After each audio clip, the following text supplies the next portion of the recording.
Eu perguntei assim: quem ama laranja? Hoje em dia a gente ama tudo, né? Quem ama cachorro? Eu amo meu cachorro. Quem ama carro? Eu amo meu carro.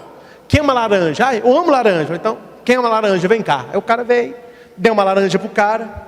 O cara pegou a laranja, deu uma faca, descascou a laranja, arrancou a cabecinha dela, a tampinha, chupou, jogou fora, chupou, cuspiu semente, jogou a muxaca fora. Se você ama as pessoas como você ama a laranja, coitado de quem está perto de você. Porque você acabou com a laranja, tirou o que ela tinha para você e o resto foi para o lixo. Na verdade, meu caro, você não ama a laranja, você ama é você. Viu como que a pessoa que não é feliz, ela entra na sua vida para tirar o que você tem, não para acrescentar? Quem não ama a si mesmo, entra na sua vida para tirar o caldo da laranja. Quando fica uma muxaca, lixo, vai procurar uma laranja bem cheinha para sugar essa também. A felicidade não encontro no outro, a felicidade eu encontro em Deus, e quando me aproximo de alguém é para que eu possa dividi-la e reparti-la. Esta felicidade só vem de um lugar, de Deus. Ser feliz com o que se é, com o que se faz, com o que se tem. Ave Maria, cheia, alegra-te Maria. Por quê? Ela é cheia de... Quem não vive na graça de Deus, não acha graça. A felicidade tem que ser cheio de graça, tem que ser a graça. A pessoa feliz é uma pessoa cheia da graça de Deus. Eu não estou aqui dizendo que você vai ter uma vida solitária.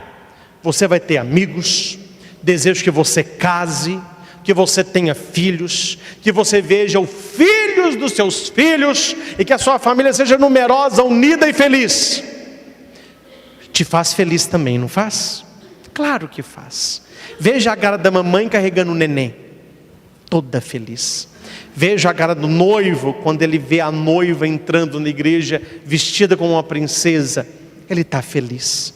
Você estuda para fazer uma prova, faz e passa, você fica feliz. Você tenta tirar a carteira de carro, vai e tira, você fica feliz. Você quer uma casa maior e consegue comprar a casa própria, fica feliz. Você estava doente e é curado, fica feliz. Isso tudo nos torna felizes? Torna. Isso também faz parte da felicidade. Mas o que eu estou pregando para você essa noite é algo muito profundo, e eu quero que você me entenda. Tudo isso te torna feliz se você é feliz sem tudo isso. Se você é feliz por ser você. Se você é feliz pela graça de Deus, o resto vai somar e não dividir. 4 motivos as pessoas apresentam para serem felizes. Se você conhece alguém infeliz, um desses 4 motivos a pessoa faz. Quais são os 4 motivos de maior infelicidade das pessoas? Primeiro, reclamação constante. Todo mundo que reclama demais não consegue ser feliz, porque o reclamão, ele só vê o lado negativo, e quem só vê o lado ruim da vida, não pode ser feliz. Segundo, o problema está sempre nos outros. Eu não tenho problema nenhum, errados são os outros, eu estou sempre certo. Se alguém errou é o outro, eu não. Essa pessoa é infeliz, que ela não cresce como ser humano. Terceiro, falta de perdão. Existem 2 pessoas que estão no seu coração. Quais são as 2? Primeiro, a pessoa que você ama muito.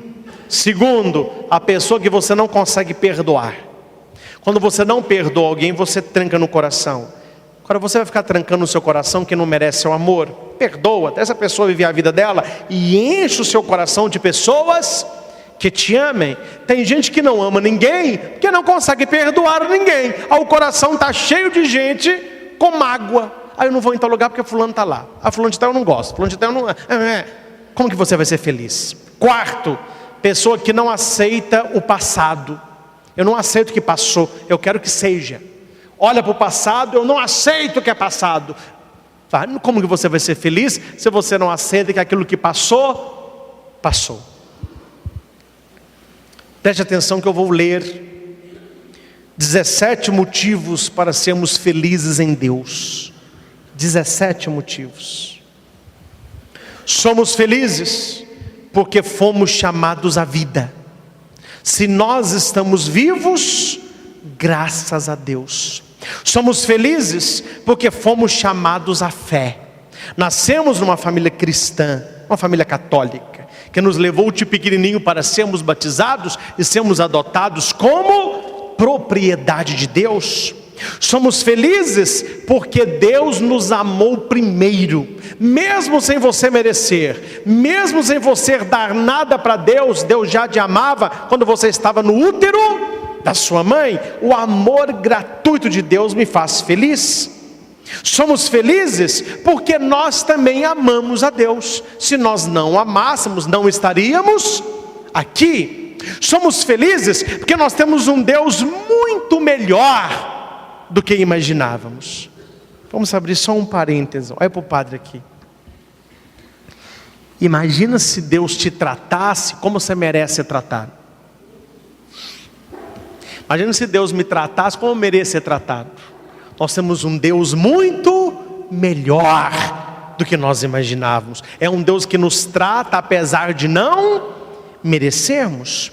Somos felizes porque Cristo quis continuar homem depois da sua ressurreição. Ele entende as nossas fraquezas, Ele entende os nossos traumas, Ele entende o que é ser humano, e não é fácil ser humano.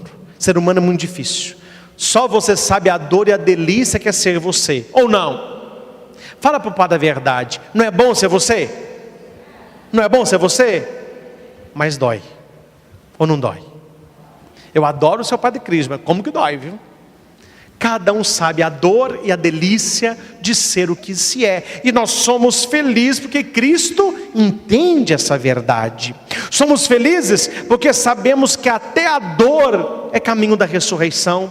Se Jesus sofreu, morreu e ressuscitou, é porque nós ressuscitaremos com Ele.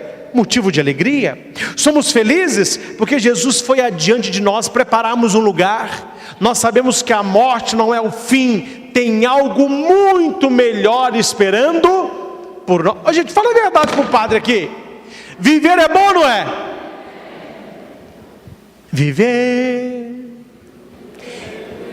Gente, eu adoro viver. O dia que eu morrer, espero que demore, você pode pôr na minha lápide: morreu um padre que adorava viver. Eu adoro viver. Por isso que eu tenho uma alegria em saber que depois da morte tem outra vida. Que Jesus disse assim: coisas que os seus olhos não viram, seu ouvido não ouviu, seu coração não sentiu, eu tenho preparado para aqueles que me amam. Se viver é bom, comer uma comida gostosa, fazer um passeio, estar com os amigos, a família unida, você ter saúde, você dormir numa cama quentinha no frio, você nadar com calor, isso tudo é maravilhoso.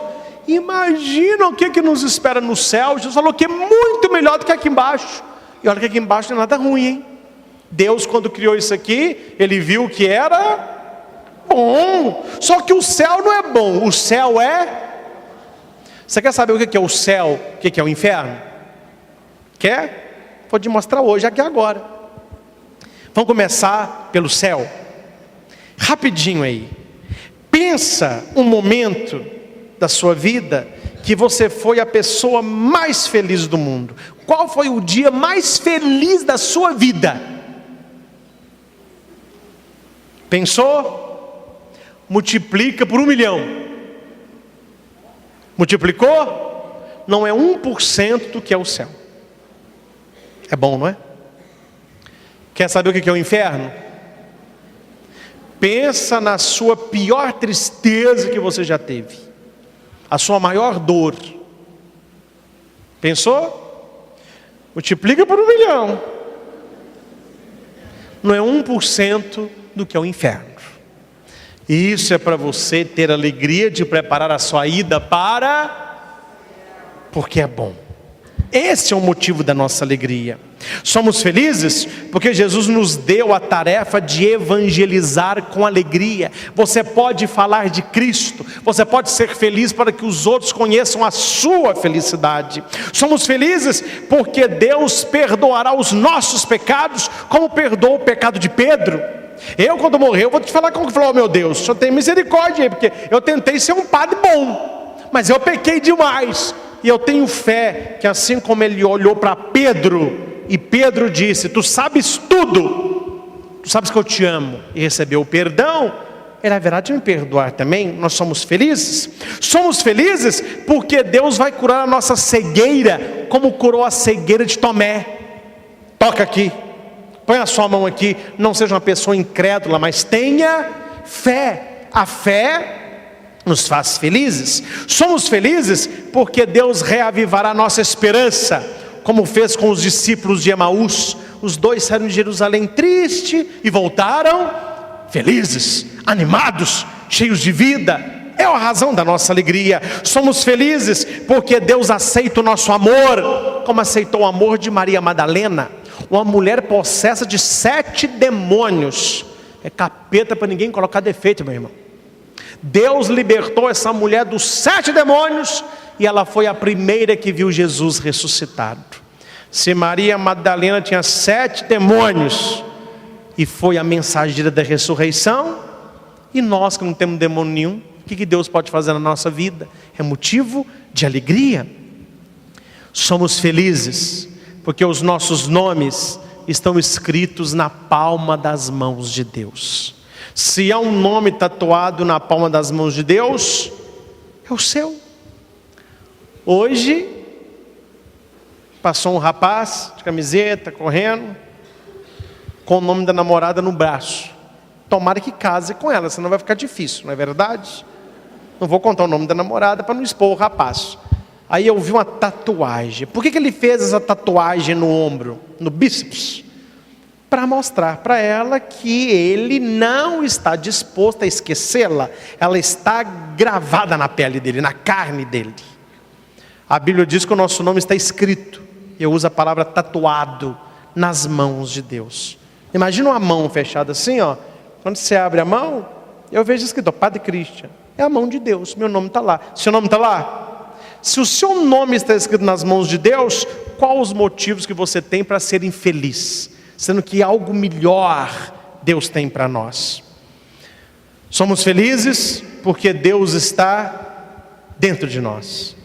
O Espírito Santo. Você é templo do Espírito Santo. Somos felizes porque Jesus nos escolheu para sermos mensageiros da alegria. Um mundo triste precisa da alegria verdadeira. Padre, eu queria essa alegria. Então peça. Reze todos os dias: Jesus, eu quero ser feliz de verdade. Reze. Jesus. De novo. Jesus. Reza isso e te prepara. Quando você reza isso: Jesus, eu quero ser feliz de verdade.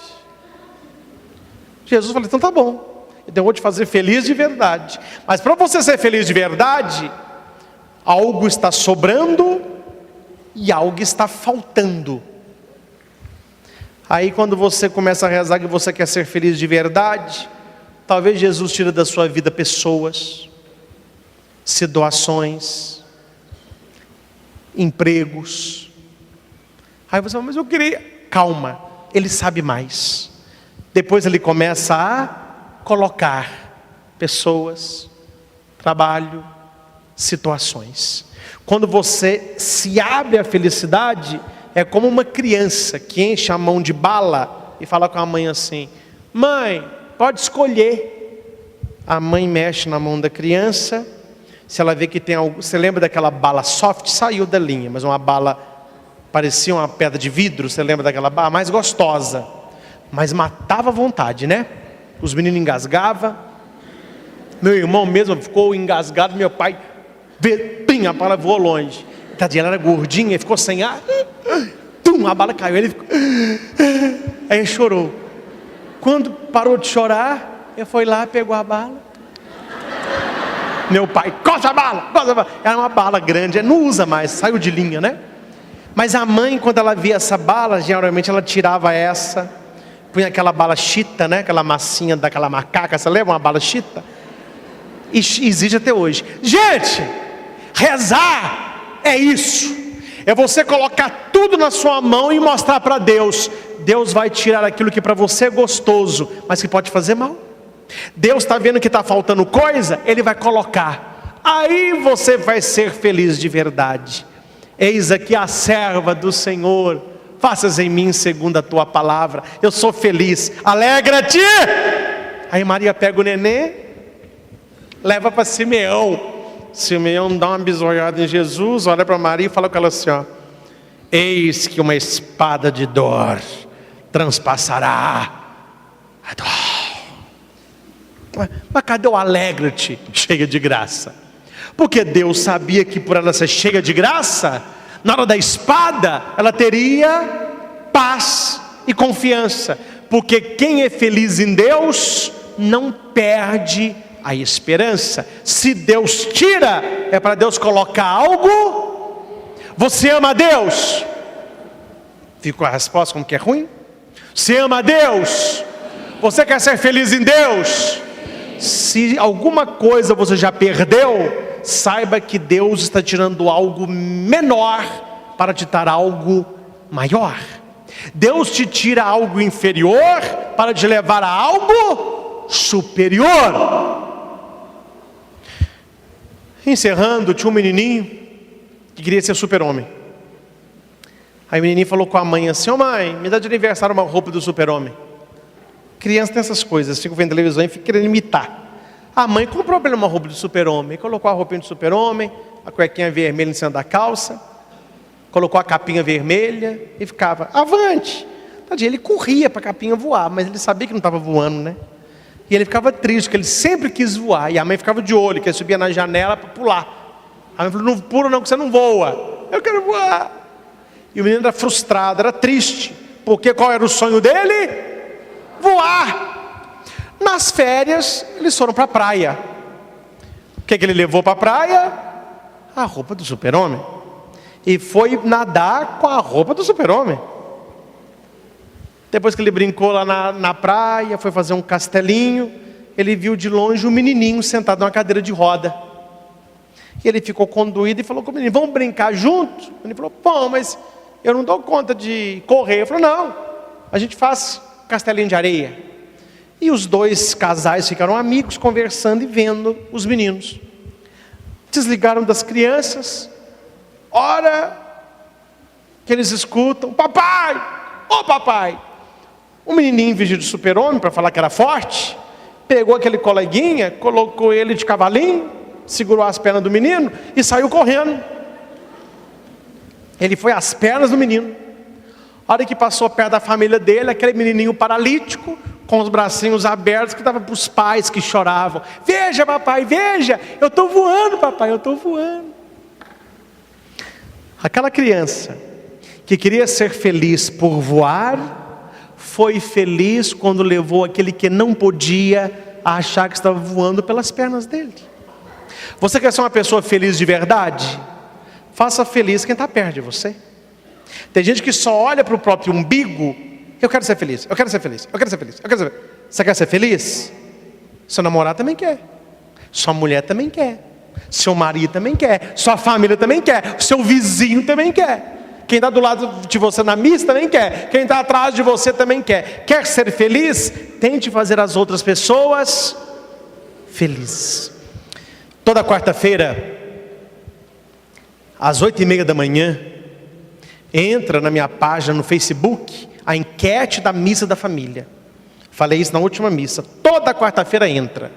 Não é o meu perfil, quase não mexo nisso. É a minha página.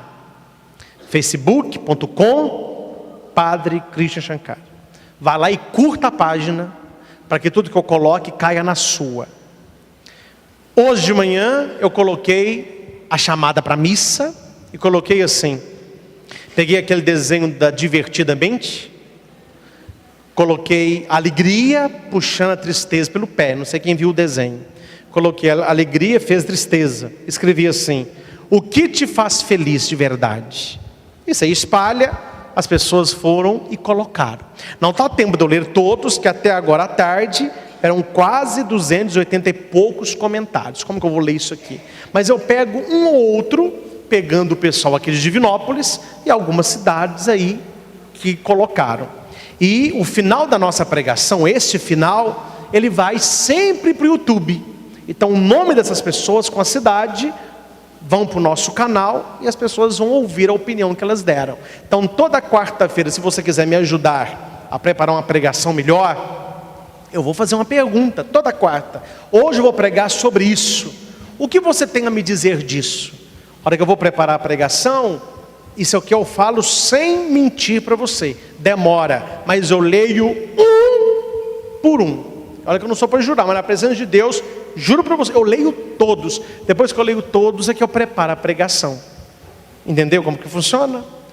Hoje eu coloquei aqui algumas pessoas que responderam o que é ser feliz. O tema hoje é motivos para ser feliz e agradecer. Por que as pessoas são felizes? Peguei 3 pessoas de Divinópolis e algumas do Brasil afora. Leio, com isso nós finalizamos. Talvez as pessoas podem estar até aqui, né? Maria Aparecida Silva, aqui de Divinópolis, ela disse assim: estar feliz é estar em paz. E esta paz eu só consigo estando próximo de Deus, alimentando minha fé com a palavra. E fico triste quando a minha fé é abalada. Valéria Ribeiro, também de Divinópolis, colocou assim: o que me deixa feliz é saber que eu sou pecadora e não sou perfeita, mas que tenho um Deus que me ama muito e que sempre me ajuda nos piores momentos da minha vida, me dando ânimo para vencer. Gleice Murta, também de Divinópolis: ser alegre é permitir que o Espírito Santo nos revigore diariamente. É sentir que diante das nossas tribulações momentâneas, somos fortes para carregar nossa cruz. Somos totus tus, Maria. Somos todo teu, Maria, né? Bonito. Rogério Melo, Florianópolis, Santa Catarina: felicidade não é ter coisas, mas ser alguém grato a Deus por tudo que se é. Bonito isso, né? Claudiomiro Nalva Guimarães, da cidade de São Francisco, Minas Gerais: saber que Jesus Cristo vive, e como diz São Paulo, eu posso crer no amanhã. Por mais difícil que esteja a situação, saber que Ele, por Ele e nele, tudo pode ser mudado. Aline Mara, da cidade de Lavras, Minas Gerais: ser feliz é me sentir especial e querida pelas pessoas que eu amo. Isso me deixa super feliz. Eu falei isso, pessoas, né? Vera Lúcia de Souza, Bragança Paulista, São Paulo: padre, tenho um casal de filhos e 4 netos. Felicidade para mim é quando estamos todos reunidos e em paz. Família, bonito, né? Alcir Ribeiro de Fortaleza, Ceará: um abraço carinhoso a todos aí de Fortaleza, grande audiência do nosso canal no YouTube. Recebi vários de Fortaleza. Peguei aqui do Alcir Ribeiro: o motivo da minha alegria é ser amada, uma senhora, né? Amada pelo meu esposo, sua compreensão e sua dedicação na nossa casa. Isso nos deixa felizes. Viu? O outro pode ajudar na nossa felicidade.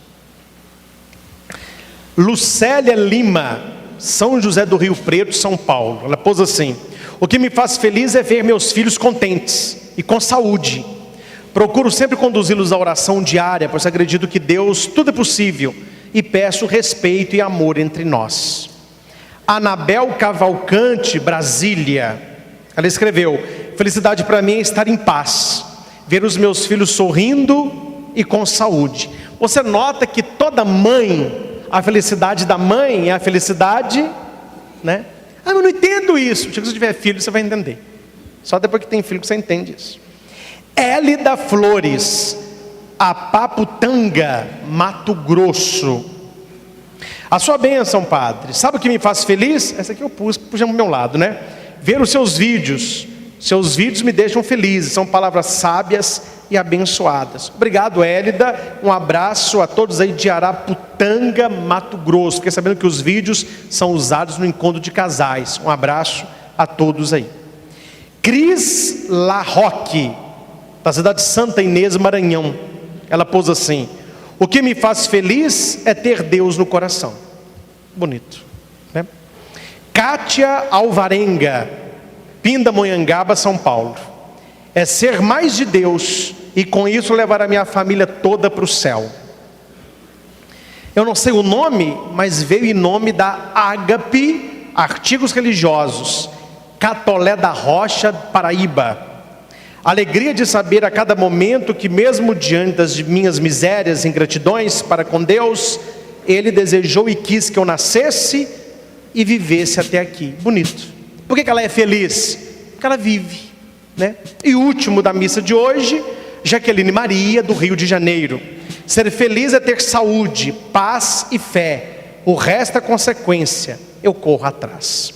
Muito bem, meus irmãos. Você que acompanha este DVD, está ouvindo esse CD, ou me acompanha pelo YouTube, toda quarta-feira nós vamos colocar às 8h30 da manhã uma enquete no nosso canal no Facebook sobre a missa da família, que à noite você é convidado toda semana a me ajudar a preparar a pregação. Como? Colocando lá o seu ponto de vista. Hoje várias pessoas responderam a pergunta: o que me faz feliz? E pegando todas estas, eu pude preparar uma pregação bem enraizada na vida concreta do nosso povo. Você que escreveu o seu nome lá e deu a sua opinião, eu não li todos aqui porque é praticamente impossível. Selecionamos algumas pessoas de algumas cidades, mas sabe que a sua contribuição foi lida e eu a usei nesta pregação. E vocês aqui de Divinópolis, continuem lá, né? Se eu fosse por todos os Divinópolis, pelo que eu consegui contar, tinham lá quase 130 pessoas só de Divinópolis. Quer dizer, era uma homilia toda para ler tudo isso. Mas sabe que a sua contribuição foi lida e eu a usei para preparar os motivos que nos fazem verdadeiramente felizes. Amém? Olá, eu sou o Padre Christian Shankar e você está no nosso canal de evangelização, Projeto Luz e Vida. youtube.com/Projeto Luz e Vida. Toda semana um novo vídeo para você. Curta, favorite, compartilhe, inscreva-se no canal. Acesse o nosso site christianshankar.com.br. Lá você encontra esta e outras pregações disponíveis em CD e DVD. É o projeto Luz e Vida, levando até você pregações que podem mudar a sua vida. Sua vida, sua vida, sua vida. E como é que o ser humano perde a sua alma? Afastando-se da intimidade com Deus, tendo prioridade para tantas coisas, menos para Deus. Gente, é impressionante como que as pessoas hoje têm intimidade com tudo e procuram intimidade com todos, mas menos com Deus. A palavra da onda, se assim posso dizer, está na crista da onda, é a intimidade, não é? As pessoas até brincam, dá dinheiro, mas não dá intimidade não. Você é um amigo de Deus? Teófilo, amigo de Deus. Deus, quando olha para você, Ele vê um amigo. Quando você está num processo de oração, quando você se coloca na presença do Senhor, quando você está buscando o Senhor, você o busca como um amigo, como aquele que te conhece, como aquele que você conhece. Santo Afonso Maria de Ligório vai dizer que nada é mais importante que a nossa intimidade com o Senhor. Você que tem o livrinho aí da Quaresma, você vai ver que o texto de hoje é Êxodo 33, versículo do 11 ao 23. Depois eu convido você a ler este texto, porém ficarei apenas no início, para que você possa realmente entender esta intimidade como amizade, esta intimidade como proximidade e proximidade do coração. O Senhor se entretinha com Moisés face a face, como um homem fala com seu amigo. Meus irmãos, crie na sua cabeça, no seu coração, esta visão, esta maravilhosa experiência que Moisés tinha, que conversar, de estar face a face com o Senhor, e falava com Deus como fala ao seu amigo. Isso é muito importante. Deus era amigo de Moisés e Moisés era amigo de Deus. E aqui a pergunta que se coloca é: você é um amigo de Deus? Teófilo, amigo de Deus. Deus, quando olha para você, Ele vê um amigo. Quando você está num processo de oração, quando você se coloca na presença do Senhor, quando você está buscando o Senhor, você o busca como um amigo, como aquele que te conhece, como aquele que você conhece. Penso que esse versículo deve ser marcado na nossa Bíblia, é o versículo 11 do capítulo 33. O Senhor se entretinha com Moisés face a face, como um homem fala com seu amigo.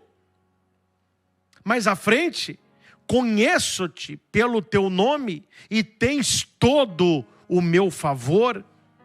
Se é verdade que tenho todo o vosso favor, dai-me conhecer os vossos desígnios, para que eu saiba que tenho todo o vosso favor, e considerai que esta nação é o vosso povo. Gente, isso nós devemos pedir a Deus. Você que faz parte deste exército, você que não quer ser um católico bolinha de isopor. O que é isso, padre? Católico bolinha de isopor, só fica boiando, só fica boiando. Nós devemos sair da superfície e procurar águas mais profundas, criar raízes no coração de Deus, conhecer a Deus. Moisés aqui está dizendo: Senhor, se és verdade que eu tenho o teu favor, dai-me a conhecer os teus desígnios. Isso é intimidade com Deus. Quais os desígnios de Deus para a minha vida? Quais os desígnios de Deus para a minha família? Quais os desígnios de Deus para o meu trabalho? Quais os desígnios de Deus para a minha vida sentimental, emocional? Infelizmente as pessoas colocam na cabeça que elas querem fazer o que elas querem fazer. E depois que as coisas dão errado, aí por último elas começam a rezar. Sendo que a oração deveria precedir todas as coisas. O cardeal Cantalamessa, num dos seus escritos, e eu particularmente sou admirador, ele escreve que a oração do pregador, aquele que é amigo de Deus, aquele que não fala apenas sobre Deus, mas ele fala de Deus. Ou seja, eu posso falar para vocês sobre a fome, porque eu já li quantas pessoas estão passando fome no mundo. Mas eu não posso falar para você da fome, porque eu nunca tive fome. Graças a Deus eu nunca passei falta de comida na minha vida. O pregador, aquele que é amigo de Deus, ele não pode ficar falando apenas sobre Deus. Ele tem que ter intimidade para falar de Deus. Eu não falo apenas sobre a Bíblia, mas da Escritura. Porque eu conheço, eu tenho intimidade. Deus é meu amigo, Deus precisa ser o seu amigo. O Senhor disse para Moisés: minha face irá contigo, e serei o teu guia. Moisés disse, olha que bonito: se vossa face não vier conosco, não nos façais partir deste lugar. Por onde se saberá que temos todo o vosso favor e o vosso povo? Deus disse: o que me pedes, falo-ei, porque tens todo o meu favor e te conheço pelo nome. Olha a intimidade de Moisés com Deus. Ele vai dizer: mostra-me a vossa glória. Mostra-me a vossa glória. E Deus respondeu: vou passar diante de ti. Vou passar diante de ti todo o meu esplendor. Dou a minha graça. Mas você verá pela fenda. Ou seja, quem vê a glória de Deus morreria. Então Moisés contemplou a Deus pela fenda da rocha, o viu de costas. O que significa isso hoje?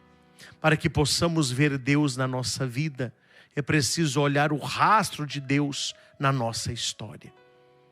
Uma pessoa que só fica no sofrimento, só fica no presente, só fica na reclamação, ela vai perdendo o entusiasmo de viver. É nos momentos de dor que você deve olhar para trás, olhar Deus de costas e ver o rastro de Deus na sua vida. Ver tantas coisas que você já superou, a experiência que você já teve. Lembre que os discípulos com o Senhor lá no Getsêmani, naquele sofrimento que eles estavam, e o Senhor suando sangue, foram aqueles 3 que estiveram com ele em cima do Tabor, na sua transfiguração. Então no momento da dor, eu não posso olhar para a dor, eu preciso voltar para o Tabor. Eu preciso lembrar daquele Deus que se manifesta em glória e que me sustenta no sofrimento. E todos nós tivemos na vida Tabor. Todos nós tivemos momento de intimidade com Deus.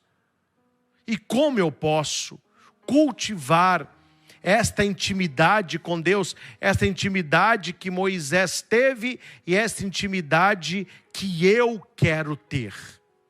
Primeiro, eu sei que muitos participam dessas pregações anotando. Então anote isso. Intimidade quer dizer aquilo que há de mais profundo no homem e em Deus. Quando eu falo de intimidade, eu estou falando daquilo que está profundo em mim e daquilo que está profundo em Deus. Está ligado ao dar-se, ao conhecer-se profundamente e não de maneira superficial. Deus não nos quer tendo com Ele um relacionamento superficial, mas um relacionamento de coração. E o que significa intimidade? Significa amizade profunda com Deus. Moisés tinha amizade profunda com Deus, então ele era amigo de Deus. Jesus vai dizer que nós somos amigos dele. Ele não quer, então, um relacionamento de visita na nossa vida. Você já viu quando chega na sua casa visita? Eu falo que visita ensaia-nos para a falsidade. Enquanto não tem visita, o pessoal está andando de qualquer roupa, está de pé no chão, copo lá lascado, prato lascado, garfo de 3 dentes, aquela confusão. Aí chega a visita. Aí você põe a visita na sala, não é? Tem o copo de água da visita. Você vai dar água para visita qualquer copo? Não, é aquele copo ali. Aí para visita você põe o copo no pires, não é? Tem casa que tem até um lencinho que vai acima com os banangundangos assim do lado, só para encantar a visita. Prepara aquela mesa. Tem casa que tem a vasilha da visita. Só que a visita, por mais que nós amemos a visita, ela não conhece a nossa verdade. Ali foi tudo armado para encantar a visita. Claro, no primeiro momento é normal isso. Quando nós queremos honrar as pessoas, nós preparamos as coisas. Mas você quer viver a vida toda sendo visita na casa de alguém? Não é assim que funciona. Geralmente visita rima com desconhecido. Uma pessoa que você não conhece, ela é visita.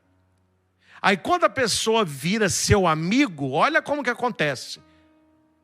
Vamos pegar só água. Visita. Um copo de água, por favor. Tá bom, um minutinho só. Essa aqui é água natural, gelada, temperada, com gás, tem saborizada. Pode ser uma saborizada gelada. Limão, pode ser. Aí você vai na cozinha, pega aquela água saborizada, que só tem uma garrafa, ninguém da casa toma, é da visita. Você põe ela no copo, põe uma rodela de limãozinho para enfeitar o copo, vem no pires para encantar a visita. Oh, mas encantou. Aí esta visita começa a virar amigo da sua família. Aí no outro domingo ela já volta. Aí à noite já está lá vendo filme. No primeiro filme todo mundo calçado, sentadinho no sofá. Aí começa a intimidade. Aí a visita já chega tirando o sapato, aí já deita no sofá, aí já chuta o pet, já escolhe o filme.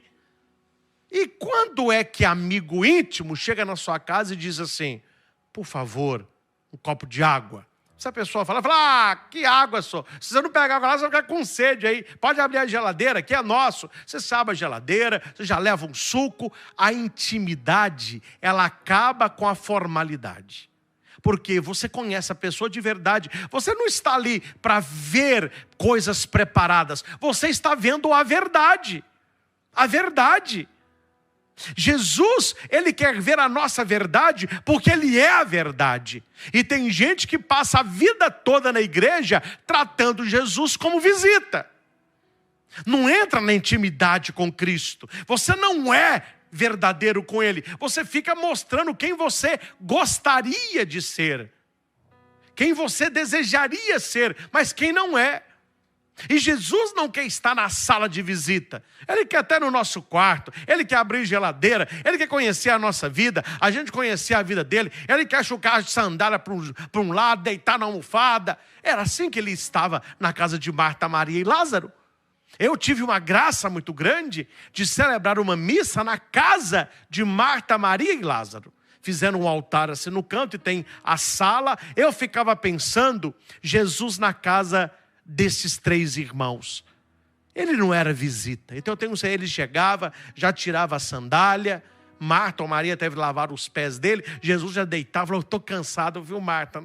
Hoje eu preguei, hoje eu curei, deixa eu deitar aqui na almofada. Eles deixava Jesus deitar, Jesus estava uma cochilada, de vez em quando, oi Senhor, você acordou? Tem uma roncada, estou cansado. Não Senhor, fiz para o Senhor aqui um pãozinho, tem aqui um suco, tem uma tâmara. É assim que a gente trata amigo. É assim que a gente trata pessoas íntimas. Agora imagina se Jesus toda vez que entrasse na casa desses irmãos fosse tratado como visita. Atenção, ninguém que quer ser amigo suporta ser visita a vida toda. Você se afasta de uma casa assim. Você está frequentando a casa, você vai ver filme, você vai almoçar e as pessoas sempre te tratam com dedos. Quer dizer, elas não abrem, elas não baixam a guarda. Ou seja, você não tem intimidade. Deus quer que sejamos amigos. E amigo é aquele que sabe a nossa verdade. Você sabe que as pessoas mais perigosas na nossa vida são os nossos amigos? Oi, padre, por quê? Porque eles podem nos destruir. Porque somente os nossos amigos de verdade conhecem as nossas fraquezas. A visita não conhece. Os de fora não conhecem, os amigos conhecem. E os amigos olham para a sua fraqueza não para de destruir, mas para de proteger. O Senhor quer nos conhecer para nos proteger, para nos amar, para estar com Ele. Quando Jesus chegou em Jerusalém, e lá do alto ele contemplou a cidade, ele disse assim, Jerusalém, Jerusalém, que mata os profetas, que apedreja os sacerdotes. Quantas vezes eu quis te reunir debaixo da minha asa, como a galinha reúne os pintinhos e vós não quisestes. Você tem intimidade mais bonitinha que o pintinho com a galinha? Não sei se você já viu. Minas tem demais. Minas, você está andando na rua, você tropeça em pinto e frango. Tanto que o povo gosta. Aí é bonitinho, gente. A galinha choca, ela vai andando na frente, e ela vai ciscando, e vai ficando assim. Ela vai chamando os pintinhos. E ela vai ciscando para os pintinhos aprender a ciscar, e eles vão pegando o bichinho. E a galinha está atenta, ó. Quando chega alguém, um cachorro, um gato, a galinha abre a asa, ela faz assim. Os pintinhos todos entram debaixo da asa dela, e a galinha fica, ó. Jesus usou essa imagem. Foi Jesus quem usou essa imagem. Quantas vezes eu quis ser para você como a galinha que abrigava os pintinhos e vós não quisestes. É uma imagem de quê? De intimidade, de proximidade. Para que nós possamos dizer um dia, Gálatas 2:20, intimidade é você um dia poder chegar a dizer: já não sou eu mais quem vivo, é Cristo quem vive em mim. Olha a intimidade de Paulo com Jesus. Paulo olhava no espelho, ele não sabia se era Paulo ou se era Jesus. Espera aí, sou eu ou é Jesus? É Jesus ou sou eu? Tamanha a intimidade de Paulo. Agora não se esqueça, quando o assunto é intimidade, não é difícil, porque a iniciativa não é minha, a iniciativa é de Deus. Não sou eu que quero ser amigo de Deus, é Deus que já mostrou que Ele é meu amigo. E amor com amor se paga. Você quer ser, você quer ter amigo, seja amigo. Uma pessoa que se torna amigo, ele está mostrando que ele é amigo. Quando você trata o outro como amigo, a amizade vai surgir. Jesus nos trata como amigos porque Ele nos quer amigos. E se Ele nos trata como amigos, a amizade ela vai nascer. Ela vai nascer. Quando alguém me diz nas confissões, no aconselhamento: padre, eu me sinto tão sozinho, eu queria ter amigos. Eu falo: então seja amigo. Seja amigo. Amizade não se faz. Eu acredito que a amizade se reconhece. Você vai reconhecendo as pessoas que gostam de você. As pessoas que se preocupam com você. Eu orientei há pouco, lá em Divinópolis, uma moça muito vergonhosa, muito solitária. Eu falei com ela: olha, se você quer ter amiga, seja amiga. Você vai passear, traga uma lembrancinha para essa colega. É seu aniversário, chame. Ela ficou meio acanhada, mas vamos lá, né? Uma noite lá, fez uma pizza, chamou 2 coleguinhas dela, que ela gosta muito, elas foram. Aí, como elas foram na casa dela, no outro final de semana: olha, esse final de semana é na minha casa, então você vem para cá. Ela já foi. No outro final de semana, foi na casa da terceira. Aí foi aniversário de uma. Hoje são 3 grandes amigas. Porque a amizade tem que ter alguém que tome a iniciativa. E quando nós falamos de espiritualidade, a iniciativa não é nossa, a iniciativa é de Deus. Ele nos quer amigos. Gênesis 3, 8-9. Adão e Eva, né? Ouviram a voz do Senhor Deus, que passeava pelo jardim, e esconderam-se Adão e sua mulher da presença do Senhor, entre as árvores do jardim. E chamou o Senhor Deus a Adão e disse: onde estás? Essa pergunta é muito importante. Deus, ele vê que Adão não está, ele está escondido, e Deus pergunta: onde estás? Deus, ele sente falta de mim. Deus tem saudade de você. Deus continua perguntando: onde estás? Até que a plenitude vem com Jesus Cristo. João 15, do 15 ao 16, já não vos chamo de servos, porque o servo não sabe o que faz o seu senhor, mas eu chamei-vos de amigos, porque vos dei a conhecer tudo que ouvi do meu Pai. Olha aí, o conhecer vai gerar amizade, intimidade. Não fostes vós que me escolhestes, mas fui eu que vos escolhi. A iniciativa é de Deus. Deus está dando o primeiro passo para que você dê o segundo. Deus quer ser seu amigo. Guarde isso, anote isso. A iniciativa é dele.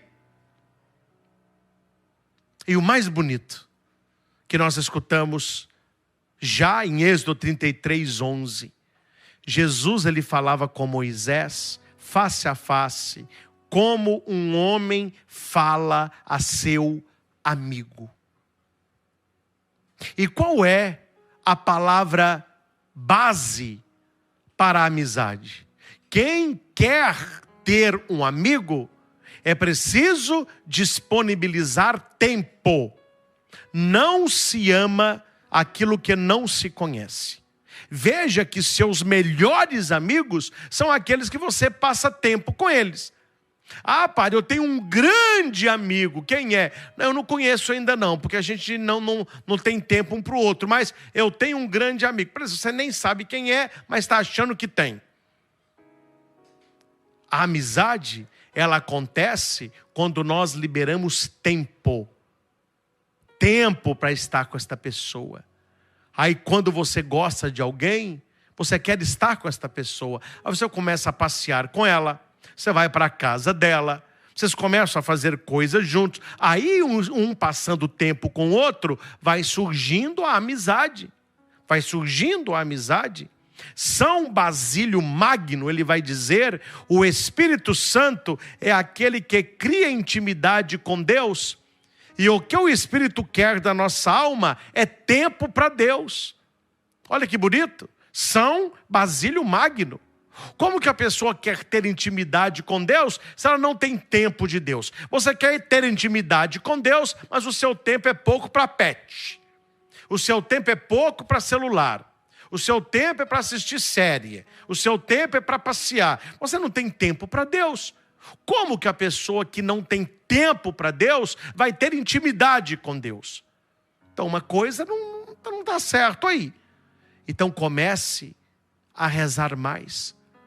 Comece a ter tempo para Deus. Padre, quanto tempo? Para começar, que sejam 5 minutos, mas que sejam 5 minutos de Deus. 5 minutos de Deus.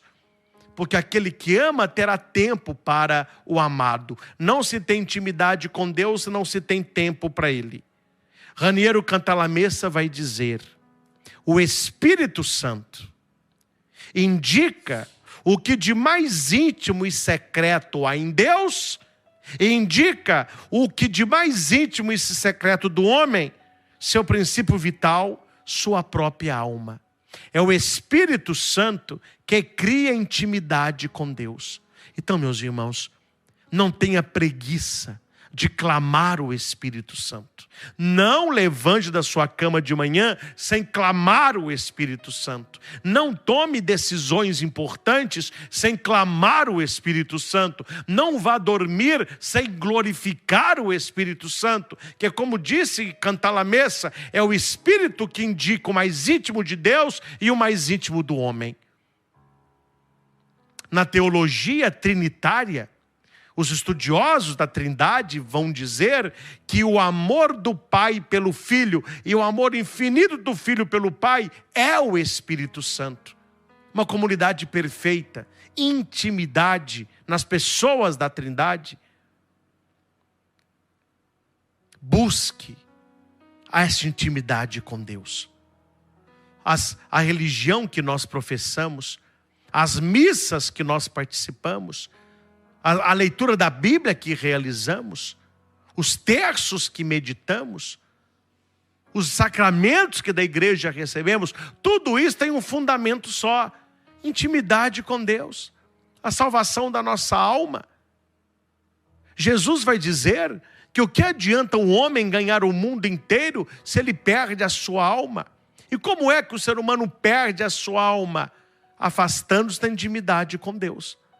Tendo prioridade para tantas coisas, menos para Deus. Gente, é impressionante como que as pessoas hoje têm intimidade com tudo e procuram intimidade com todos, mas menos com Deus. A palavra da onda, se assim posso dizer, está na crista da onda, é a intimidade, não é? As pessoas até brincam, dá dinheiro, mas não dá intimidade não. Quantos nas baladas da vida, na primeira noite de encontro, já terminam numa cama? Aí as pessoas dizem, não, mas é intimidade. E tem gente que gosta, né? O papai aqui gosta de intimidade. Quer dizer, as pessoas buscam rapidamente intimidade amorosa, intimidade carnal. Tem até a intimidade profissional. A pessoa não conhece a outra, mas por causa de dinheiro, vamos fechar o negócio agora. Mas será que esta fome que as pessoas têm de intimidade com aquilo que nem deveria ter, elas têm fome de intimidade com Deus? Procuramos intimidade com as pessoas que admiramos, mas não procuramos intimidade com o Altíssimo. Temos tempo para os amigos, não temos tempo para Deus. Temos tempo para tudo, não temos tempo para oração. E aqui em Romanos 8, 35 a 39, vai dizer: aquele que tem intimidade com Deus, ele não tem medo na hora das provações. Aí a pessoa não tem intimidade com Deus, aí começa um problema na vida, ela fica desesperada. A pessoa não dorme, a pessoa não come, ela vê, por quê? Está faltando intimidade com Deus. A intimidade com Deus é o principal da nossa vida. Quem nos separará do amor de Cristo? A tribulação, a angústia, a perseguição, a fome, a nudez, o perigo, a espada? Realmente está escrito: por amor de ti somos entregues à morte o dia inteiro, somos tratados como gado destinado ao matadouro. Mas em todas essas coisas, somos mais do que vencedores. E como é que você se torna mais do que vencedor? Tendo intimidade com Cristo. Eu sou mais do que vencedor porque eu tenho um carrão importado. Eu sou mais do que vencedor porque eu tenho um relógio Rolex. Eu sou mais do que vencedor porque eu sou empresário de sucesso. Eu sou mais do que vencedor porque eu tenho um cartão de crédito ilimitado. Eu sou mais do que vencedor porque eu só viajo na primeira classe. Não! Você é mais do que vencedor, porque nada pode te separar do amor de Cristo, da sua intimidade com Deus. Nada é mais importante que a sua intimidade com Deus. Você pegue tudo aquilo que tem valor, tudo aquilo que para você é muito importante, coloca de um lado e coloca de outro a intimidade com Deus. Nada se compara com a amizade com o Senhor.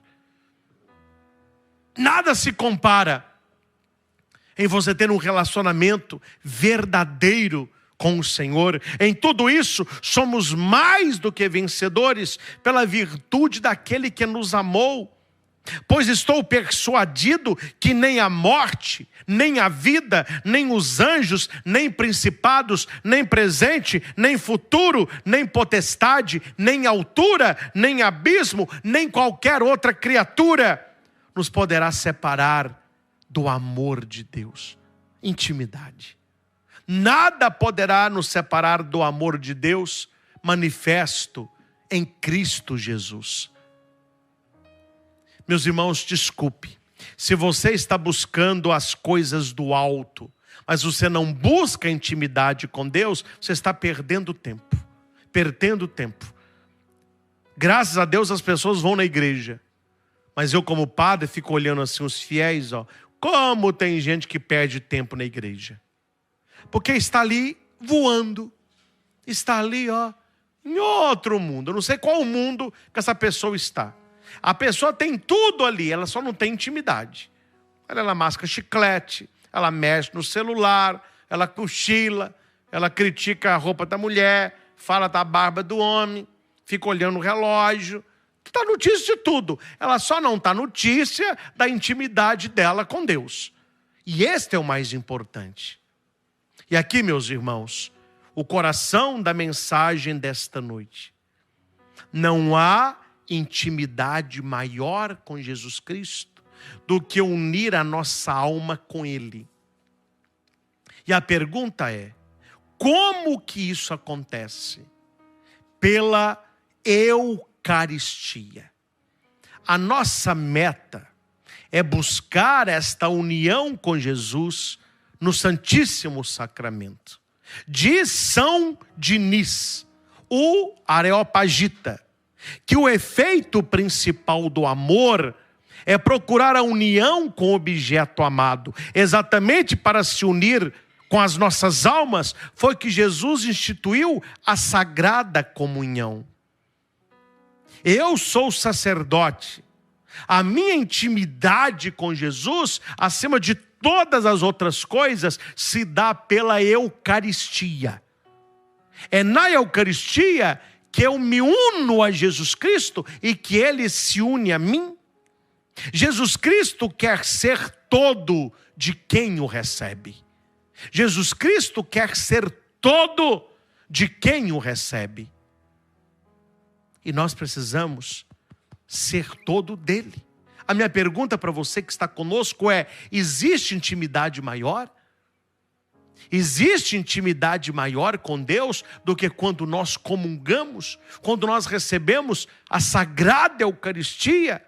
Jesus deseja que o seu coração seja um coração só com o nosso. Jesus, manso e humilde de coração, fazei do nosso coração, fazei do meu coração semelhante ao vosso. Como que isso acontece? Na hora da comunhão. Quando você comunga, o coração de Jesus bate no seu coração. O sangue de Jesus passa pelas suas veias. O Senhor se torna uma só coisa com você. Você já viu na hora da missa, quando o padre está preparando o altar, e ele coloca no cálice o vinho, e ele pinga uma gotinha de água dentro do cálice? Você já observou isso? Naquele momento, o vinho simboliza Jesus Cristo, e a gotinha de água, eu, você. Cada pessoa que está na missa é aquela gotinha de água colocada dentro do vinho. E depois disso, meus irmãos, nem o maior cientista do mundo consegue tirar esta gota de dentro do vinho. Porque aquela gota de água, ela será vinho. Tem intimidade maior? Tem intimidade maior? Para o sacerdote, o momento emocionante da consagração, quando o padre deita o cálice um pouquinho e ele vai dizer as palavras consagratórias: tomai todos e bebei, este é o cálice. Quando eu olho dentro do cálice, ali está o sangue do Senhor. Mas o reflexo que eu vejo não é o rosto de Cristo, é o meu rosto, refletido no sangue do Senhor. Ali o padre pode dizer: não sou eu mais quem vivo, é Cristo quem vive em mim. E pela intimidade com Deus, nós poderemos dizer como São Paulo: combati o bom combate, terminei a minha carreira, guardei a fé. E isso é intimidade. Nós precisamos buscar essa intimidade com o Senhor. Na comunhão, Jesus une-se à nossa alma e a alma com Jesus. E esta união não é de mero afeto, mas verdadeira e real. Quem vai refletir isto é Santo Afonso Maria de Ligório, doutor da igreja. A nossa união com Jesus Cristo na comunhão não é uma oração emocional. Eu comunguei. Eu estou sentindo alguma coisa. Ai, meu Deus. Não, que delícia. Glória. Eu estou emocionado. Ai, papai. Não, isso é só emoção. Mas eles vão dizer, e Santo Afonso vai dizer, que a nossa união com Jesus Cristo, ela não é emocional. Eu estou sentindo como um gay, glória. Não. É uma união real. Quando eu recebo a hóstia consagrada, eu estou em Jesus e Jesus está em mim verdadeiramente. Ele vai dizer, não é uma união de afeto, é uma união real. Então, quando você for à missa e você se levantar para comungar, você se levante se você quiser intimidade com Jesus. Ali é um ato de intimidade. O Senhor vivo na Eucaristia, Ele vai para o seu coração. Para o seu coração. São Cirilo de Alexandria vai dizer: como dois pedaços de cera derretidos se misturam, assim o que comunga se torna uma só coisa com Jesus Cristo. Se não contar historinha, não é o Padre Christian, não é? Hoje em dia não mais, porque procissão sobe, procissão desce, o boteco está aberto, o som ligado e o povo bebendo. Mas até pouco tempo, até aqueles que não acreditavam tinham respeito. A procissão apontava na esquina, era aquele corre-corre, era guardando garrafa de cerveja, guardando aquelas mesas de metal e põe cadeira para dentro. Eles abaixavam as portas, e abaixava o som. A hora que a procissão passava, o bar voltava a funcionar. Aí na sua cidade não era assim? Era assim. Mesmo aqueles que não estavam participando, eles tinham esse respeito de abaixar a porta. A história é sobre isso. Num dia de Corpus Christi, estava subindo a rua a procissão. O dono do bar olhou, católico, né? O tal do não praticante. Opa! Vem a procissão do Santíssimo. Guarda as mesas, gente. Foi aquele corre-corre. Guardando mesa, guardando cerveja, guardando garrafa de Heineken. Pega a Heineken, vamos guardar. Pega o torresmo, pega o... Ai, gente, guarda a farofa. Olha a farofa. Guarda a farofa. Era assim, uma confusão. Aí desceram a porta do bar. E tinha uma criancinha, que era filho do dono do boteco. Ele, debaixo da porta, ajoelhou e ficou assim, com a mãozinha, olhando a procissão passando assim. Ó. Aí a procissão passando, ele com a mãozinha posta assim. Aí pronto, a procissão passou. Aí abriu a porta, o boteco voltou para funcionar. Terminada a missa, está descendo uma senhora que era ministra da comunhão. A hora que o menininho olhou aquela senhora, o menino falou: pai, guarda a mesa, guarda as garrafas, guarda a farofa, desce a porta. Aí a mulher falou assim: que isso, menino? Para vir até que estava certo, mas que palhaçada é essa? O menino disse: não, porque quando a procissão subiu, Jesus estava no ostensório. A senhora não foi à missa? Fui, estou saindo de lá. A senhora não comungou?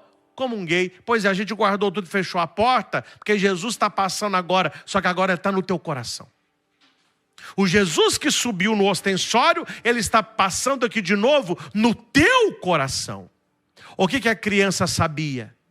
Que o momento da comunhão é a intimidade maior com nosso Senhor Jesus. Guarde o que disse São Diniz, o Areopagita. Quando alguém comunga, se torna uma só coisa com aquilo que se recebe. Como a cera se une, São Cirilo de Alexandria. E aqui, Santo Afonso vai dizer, atenção, para nos mantermos sempre em união com Jesus Cristo, aproximemo-nos frequentemente com as devidas disposições da mesa eucarística.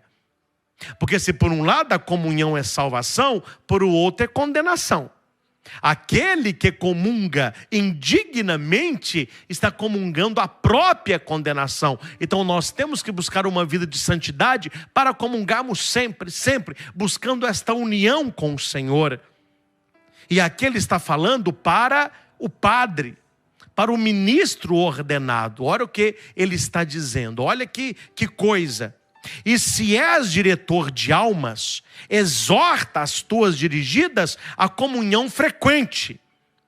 Costumava o bem-aventurado João de Ávila dizer que os que censuram as pessoas de frequentar a comunhão fazem o papel do demônio, que tem grande ódio a este sacramento, porque dele as almas recebem o fervor para progredirem na perfeição.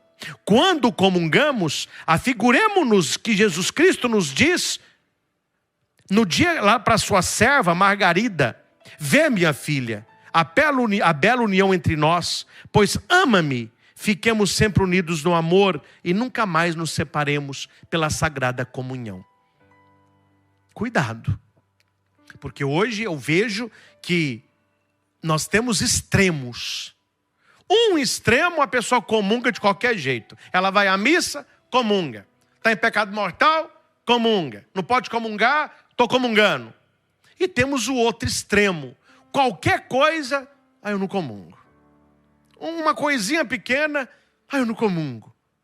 Santo Afonso está dizendo, parafraseando o bem-aventurado João de Ávila: os que censuram as pessoas de frequentarem a comunhão mais vezes fazem o papel do demônio, que não quer que a pessoa comungue para ter uma vida virtuosa.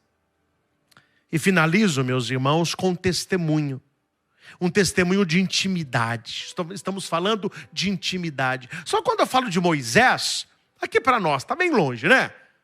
Moisés foi amigo de Deus. Quanto tempo tem que Moisés passou por essa terra? Misericórdia. Mas nós temos aqui um amigo de Deus de hoje. Alguém que tinha intimidade com Deus hoje, tinha intimidade com a Eucaristia. E para nós, sacerdotes ordenados, se transforma num exemplo a ser seguido. O cardeal Vantuan. E eu quero finalizar esta noite com o testemunho dele.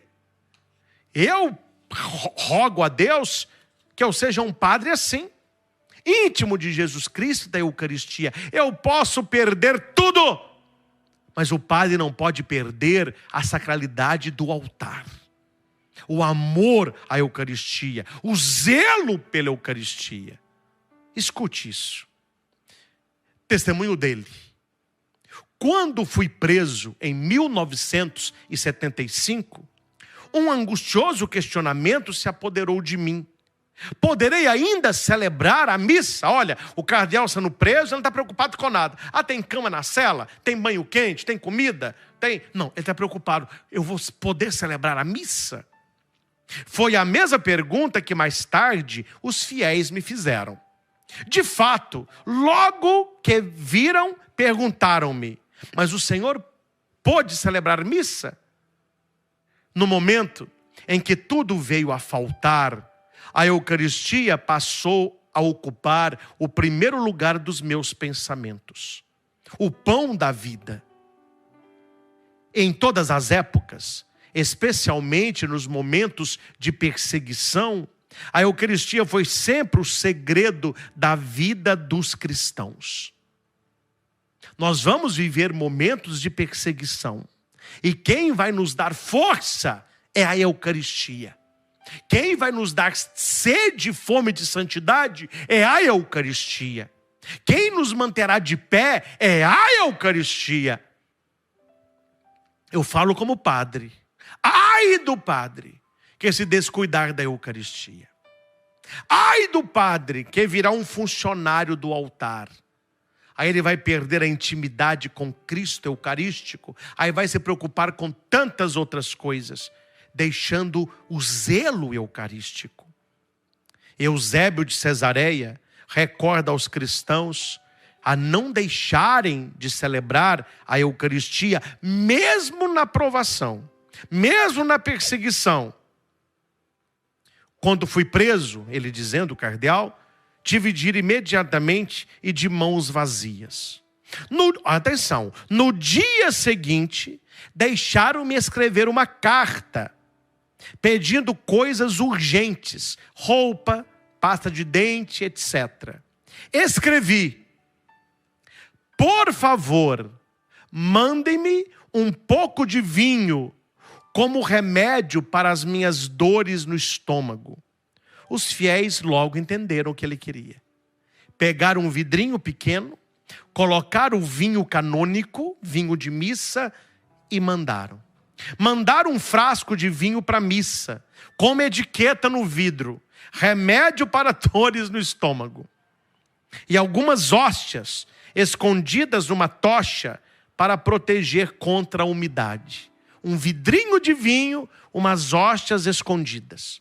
A polícia me perguntou, esse é o cardeal Vantuan contando: o senhor sente dores no estômago?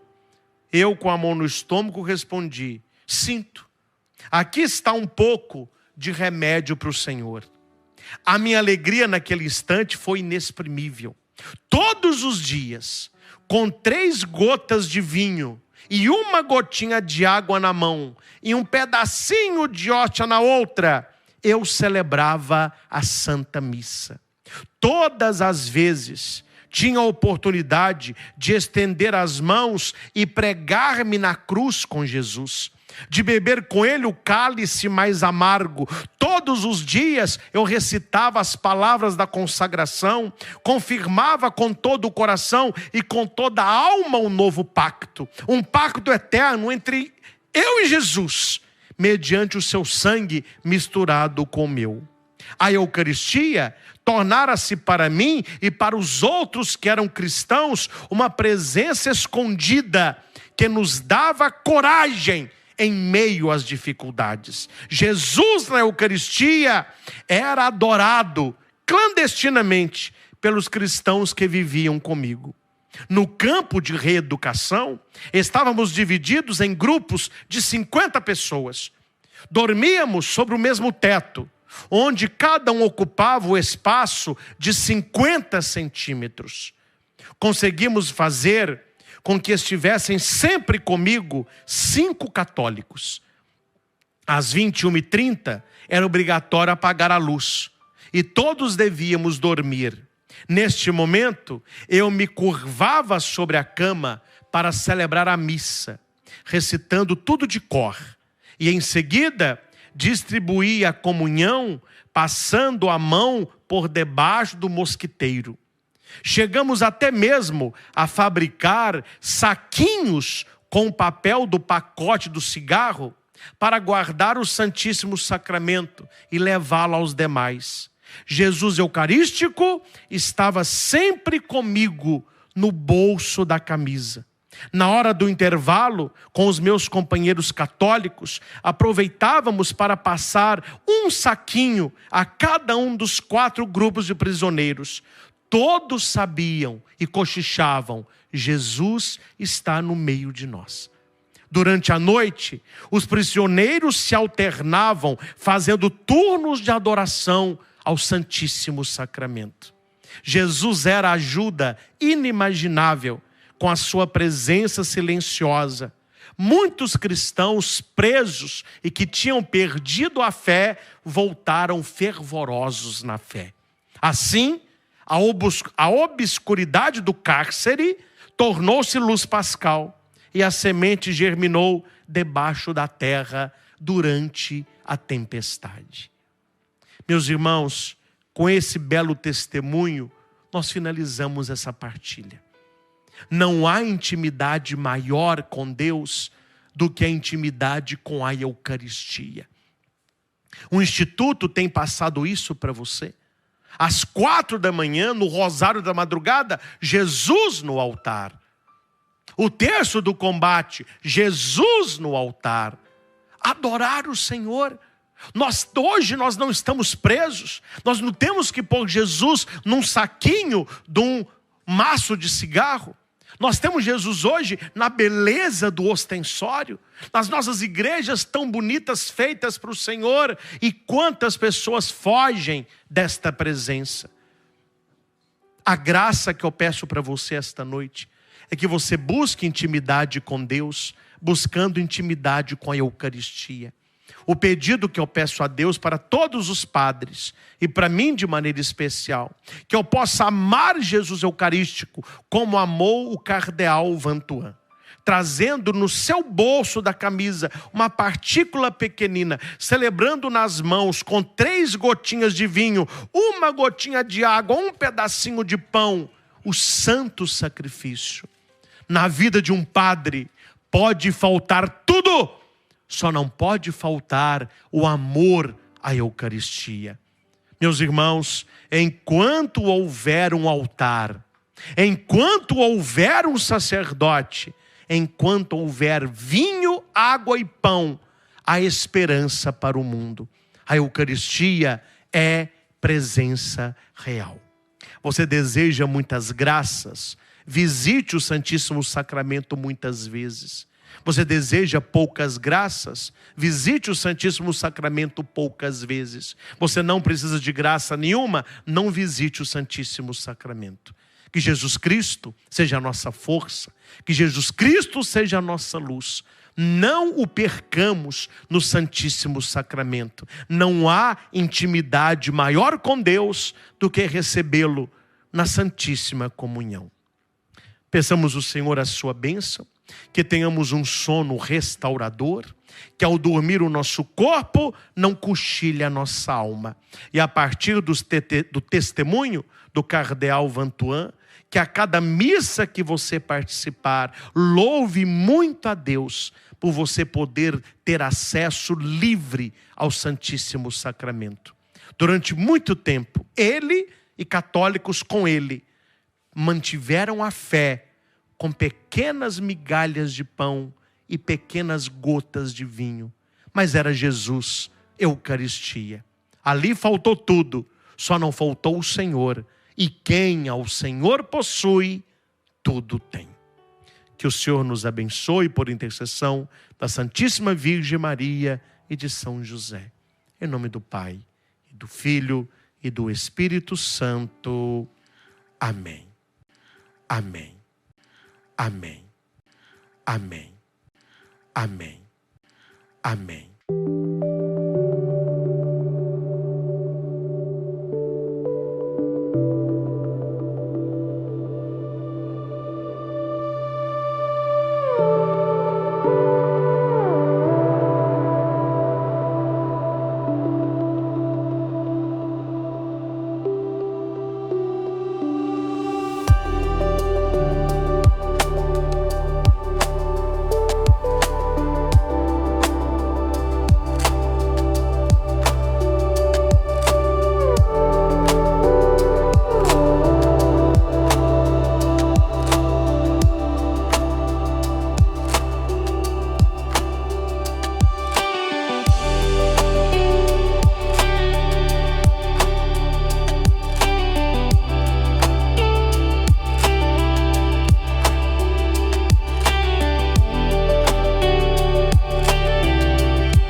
Em nome do Pai, e do Filho, e do Espírito Santo. Amém. Queridos irmãos e irmãs, estamos iniciando hoje na igreja, no mundo inteiro, o tempo do Advento, que vem do latim advenire, aquele que vem para perto. Note que os paramentos agora é o roxo, lembrando um tempo de conversão, um tempo de introspecção, um tempo de preparação. Tudo aquilo que é importante requer preparação. E a primeira e a segunda leitura desta missa dominical, que está na primeira carta de São Paulo aos Tessalonicenses, versículo 3, capítulo 3, versículo 12 e seguintes, nos fala de algo muito importante na vida de todo cristão católico que busca uma vida com seriedade, que busca uma vida de santidade. É a palavra progresso. Progresso. Aqui eu gosto de muita analogia. Analogias são exemplos, porque nos introduzem no mistério, a gente entende as coisas com mais facilidade.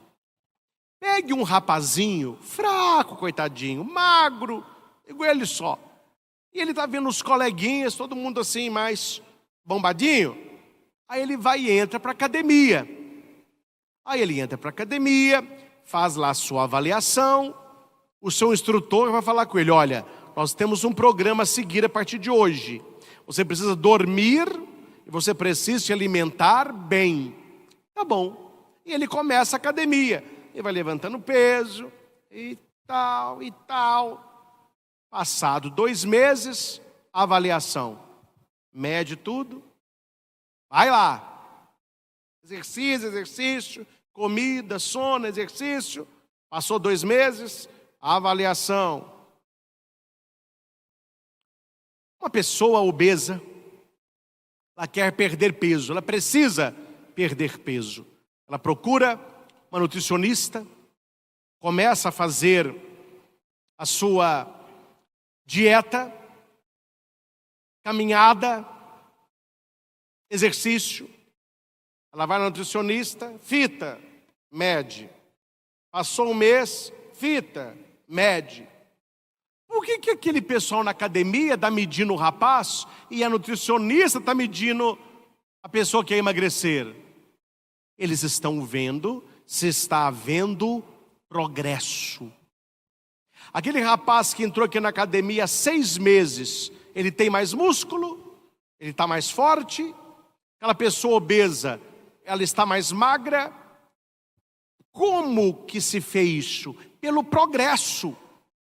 A segunda leitura da missa deste primeiro domingo do Advento, São Paulo está dizendo para todos nós: procure fazer progresso na vida espiritual.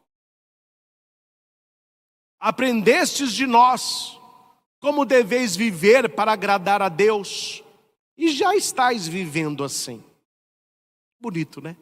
Uma palavra para todos que estão aqui no santuário, uma palavra para você que está em casa. Você aprendeu como agradar a Deus e você já está vivendo assim. Mas Paulo vai nos pedir: fazei progressos ainda maiores. Aprendi uma coisa da academia: não é o peso que fica mais leve, é a gente que fica mais forte. Uma pessoa entra na academia, ela pega um peso de 10 quilos. Nossa Senhora! Como alguém levanta isso aqui, gente? Passa poucas semanas, está a pessoa lá com de 10 quilos. O peso ficou mais leve? Não, a pessoa ficou mais forte. Paulo está dizendo: fazei progressos ainda maiores. Você é uma pessoa de oração? Você reza? Fazei progressos ainda maiores. Você é uma pessoa de missa? Celebra, adora o Senhor? Fazei progressos ainda maiores. Você busca uma vida de santidade? Está com a confissão em dia? Fazei progressos ainda maiores. Não se acomode. Aqui está bom. Não, queira mais. Agradecido sempre, conformado jamais. E Paulo vai dizer na leitura, eu estou no início da leitura: o Senhor vos conceda que o amor entre vós e para com todos, entre vós e para com todos, aumente e transborde ainda mais. A minha pergunta é: qual é o fruto do verdadeiro amor? As pessoas hoje falam, né? Só love. Ó, só isso aqui, ó. Só love. Ah, Jesus veio para falar de amor. O que vale é o amor. Eu amei, eu amo, eu amarei. Love. Mas qual que é o fruto do amor? E São Paulo vai dizer qual é o fruto do amor. Vamos à leitura? Que assim Ele confirme os vossos corações numa santidade de vida, sem defeito, aos olhos do Pai. Como que eu sei, meus irmãos, se eu estou vivendo o amor de Deus? Se a minha vida busca a santidade, se eu me afasto do pecado, se eu quero uma vida que agrade a Deus. Paulo vai dizer: procure uma vida que agrade a Deus. Fazei progresso ainda maiores. A igreja nos dá 4 semanas para nos prepararmos para o Natal de nosso Senhor. O que a igreja espera de nós no Advento? Que possamos fazer progressos ainda maiores. Ah, padre, eu tenho rezado, reze mais. Eu não falto de missa, celebre mais. Eu adoro a Eucaristia, adore mais. Aí eu leio a Bíblia, leia mais. Fazei progresso. O que está escrito na bandeira do Brasil? Antes de progresso tem que ter o quê? Ordem. Ordem e progresso. Deus está nos pedindo: fazei progressos espirituais. E o que eu tenho que ter para ter progresso? Ordem. Coloque em ordem a sua vida espiritual. Quando eu falo colocar em ordem, é ter horário. Eu tenho horário para acordar, você também tem, não tem? A gente não tem horário para almoçar? A gente não tem horário para fazer exercício? Você não tem horário para tomar banho? Tem que ter horário para rezar. Horário para rezar é no relógio. Este horário eu não vou sair, eu não vou ver televisão, eu não vou mexer na internet, eu não vou assistir filme, é a hora de Deus. Então eu vou rezar. Então eu vou colocar ordem na minha vida espiritual para que eu tenha progresso espiritual. Fazei progressos ainda maiores. Eu vi no para-choque de um caminhão o que ilustra bem esta pregação. Não sei se foi o caminhoneiro que escreveu, ou a mulher dele. Estava escrito assim: hoje eu sou melhor do que ontem e pior que amanhã. No início eu falei assim: como assim? Aí eu separei a frase: o cara quer ser melhor do que ontem, tá legal, porque hoje ele quer ser melhor do que ontem. E pior que amanhã, entendi, porque amanhã ele será melhor do que hoje. O que ele está buscando? Um progresso contínuo. Hoje eu sou melhor do que ontem e pior que amanhã, porque amanhã eu vou ser melhor do que hoje. Progresso contínuo. Permita-me citar apenas 3 pensamentos breves do Papa Bento XVI. Uma coleção que eu ganhei aqui do santuário há uns anos atrás. Todas as homilias do Papa Bento XVI, calhamaço, são 6 livros desse. Aqui é do ano C, os domingos principais. E a primeira pregação do Papa Bento XVI aqui está escrito: primeiro domingo do Advento, preparar os caminhos do coração. Não vou ler a homilia do Papa toda, claro que não. Mas aqui eu quero ler apenas 3 pontos. Primeiro ponto, ele vai dizer o que é o Advento. Atenção. Trata-se de um convite a compreender que cada acontecimento do dia é um sinal que Deus nos faz, um vestígio da atenção que Ele tem por cada um de nós. Eu preguei muito isso na missa aqui, antes da adoração. Se você quiser ouvir a pregação, é a pregação antes deste vídeo, a pregação anterior. Eu falava sobre os sinais. O Papa está dizendo aqui: o tempo do Advento é um tempo para ver os sinais de Deus na nossa vida. E quais são os sinais de Deus na nossa vida? Os acontecimentos. Aquilo que nós vivemos a cada dia do advento. Segundo ponto, advento é tempo de espera, expectativa, que é ao mesmo tempo esperança. Bonito isso. Expectativa, que é ao mesmo tempo esperança. Vamos fazer a separação das palavras? Expectativa pode ou não concretizar. Esperança já é algo concreto, só que ainda não para mim. Exemplos ajudam. A criança, ela tem expectativa de que no Natal agora ela ganhe uma bike. Os pais não sabem se tem dinheiro, a criança ainda não sabe se foi aprovada na escola ou não, mas ela tem expectativa.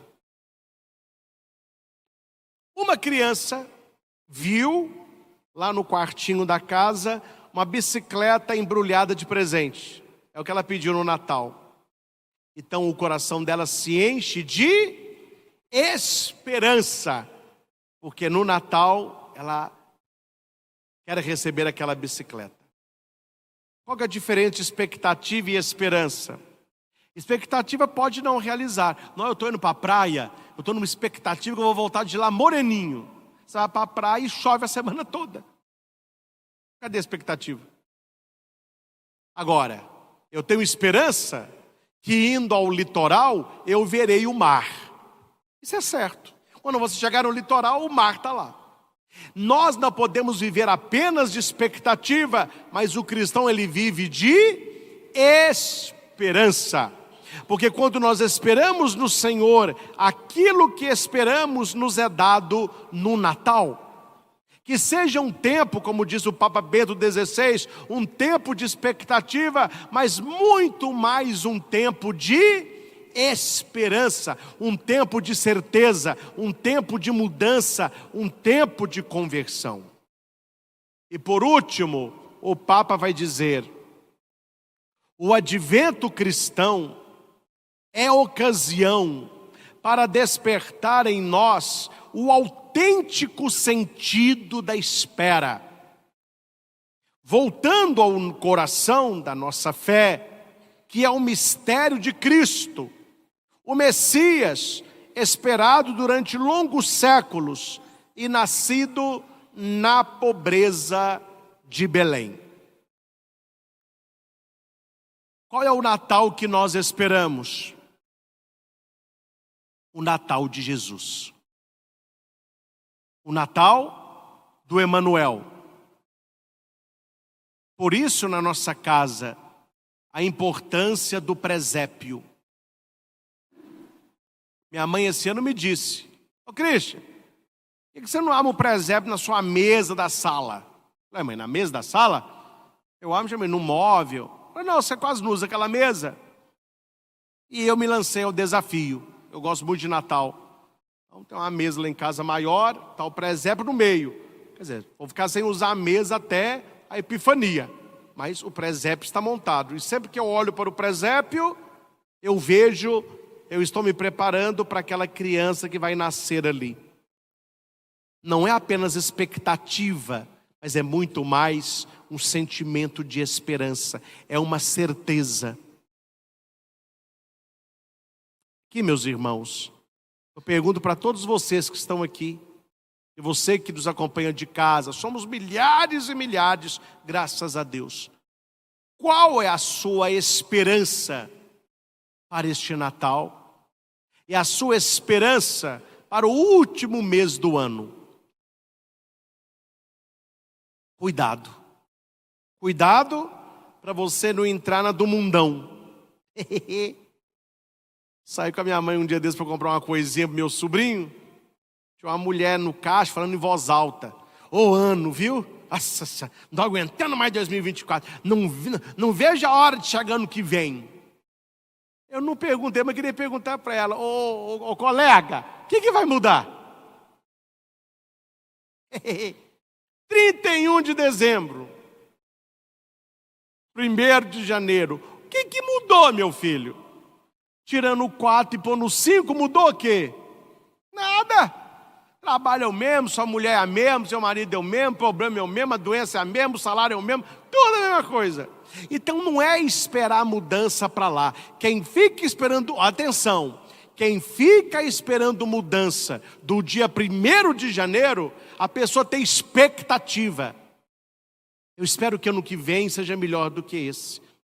Não espera, não vai fazer nada. Nós não temos expectativa, nós temos esperança. Nós temos certeza que com Deus a vitória é certa. A esperança não vem do verbo esperar, né, gente? Esperança vem do verbo esperançar, que é usado muito pelo português de Portugal. No Brasil a gente não usa muito isso. Não, eu estou esperançando tal coisa, a gente não usa. A gente usa muito a palavra esperança, que não é do verbo esperar, é do verbo esperançar. E o que significa esperançar? É um jogar-se para fazer, para que aquilo que eu espero aconteça. Então veja, o esperar em Deus não é um esperar sentado, é um esperar fazendo. Eu tenho muita esperança de que Deus vai me abençoar e que eu vá melhorar de saúde. Amém? Mas enquanto eu tenho esperança nisso, o que eu estou fazendo? Exame, tomando os remédios, comendo o que posso, fazendo caminhada, esperança. Nossa, eu tenho esperança de que ano que vem eu vou ter mais controle financeiro. O que a pessoa está fazendo? Está evitando compras de dívida, não pega dinheiro com a agiota, parou de pegar dinheiro emprestado, parou de gastar mais do que se tem. Isto é esperança. Outra coisa é expectativa. Tem expectativa que ano que vem eu melhore da minha pressão alta. Mas você está comendo feijoada aí? Adoro. Está bem salgada. Não, ano que vem eu tenho expectativa que a minha pressão vai baixar. Isso é expectativa. Nós temos que ter esperança. Esperando, esperei no Senhor e Ele ouviu o meu clamor. Que esse tempo do advento seja auxiliado por Nossa Senhora, Maria Santíssima, que caminha ao nosso lado, e ela que fala ao nosso coração: prepare o caminho do Senhor. Endireita o que está errado na sua vida, conserte o que deveria ser melhor, e pode ser melhor quando você largar uma expectativa boba, quando você viver uma esperança em Deus. Que assim seja. Amém. Expondo o Santíssimo Sacramento, a Ele a nossa oração, o nosso clamor e todo o nosso amor. Mostrai-me, ó Senhor, os vossos caminhos. Colocai os meus pés na tua estrada. Vossa verdade me oriente, me conduza. Porque sois tu. Como era no princípio, agora e sempre. Amém. Meus irmãos, neste tempo do advento, onde nós já temos o Senhor aqui conosco na Eucaristia, devemos dirigir a Ele pedidos de verdade. O que significa um pedido de verdade? Para as nossas maiores necessidades espirituais. Esta é a verdade que não passa. E atrapalhar a minha preparação para o Natal. Tu conheces a minha vida. Tu sabes tudo, Senhor. E tu sabes o que pode me atrapalhar. Não permita, Senhor, que o meu coração se torne insensível conceda-me, Senhor, o dom do equilíbrio em tudo aquilo que eu fizer na minha vida. Conceda-me o dom do equilíbrio, para que eu possa honrá-lo com a minha própria vida. E certamente, meus irmãos, esse é o desejo do Senhor Jesus, nos encher até transbordar. Aqui nós voltamos à leitura que refletimos antes desta adoração, e foi bom esta canção, bem propícia, aquilo que diz a segunda leitura: o Senhor vos conceda que o amor entre vós e para com todos aumente e transborde ainda mais. Nós queremos isso, um amor completo, um amor transbordante, um amor que nos leve a uma vida de santidade, a um coração sem defeito aos olhos de Deus. Esta deve ser a nossa preocupação, meus irmãos. Como que eu sou visto por Deus? Como que Deus contempla a minha vida? O que Deus tem visto do meu dia a dia? Porque o verdadeiro amor, a consequência é uma vida de santidade.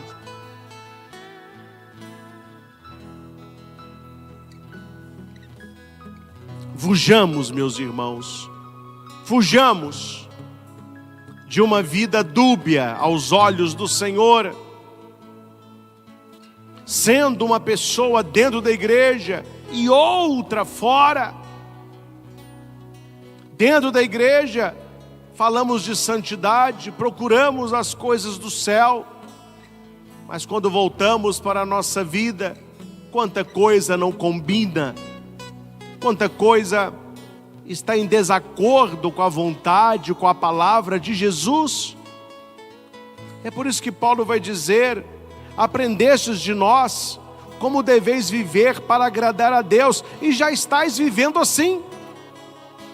Essa palavra de Paulo é para você que está em casa. Você está vivendo para agradar a Deus, você já está vivendo assim, e Deus vê o seu esforço, Deus vê a sua oração, Deus vê a maneira como você tem vivido a sua fé. Graças a Deus por isso. Mas a palavra vai dizer também: fazei progressos ainda maiores. Não se contente com aquilo que você faz, não se contente com aquilo que você é, busque mais, mais, mais. E não é apenas, meus irmãos, claro que pode começar aí, mas nós não podemos ficar apenas num sentido de emoção na presença do Senhor. Conversava um dia com a mãe, graças a Deus que o filho dela está frequentando igreja com a namorada. Então eles foram numa adoração muito bonita, e os jovens ali cantando, e levantando os braços e louvando a Jesus. Isso é maravilhoso. Aí alguns jovens receberam ali o repouso, e uns começaram a chorar, e um abraça o outro, e cai pelo chão, e rola, aquela confusão. Hora que acabou esse momento, muito bonito para o jovem, né? Pronto, eles foram embora. Aí a mãe me falava que isso foi no meio de semana.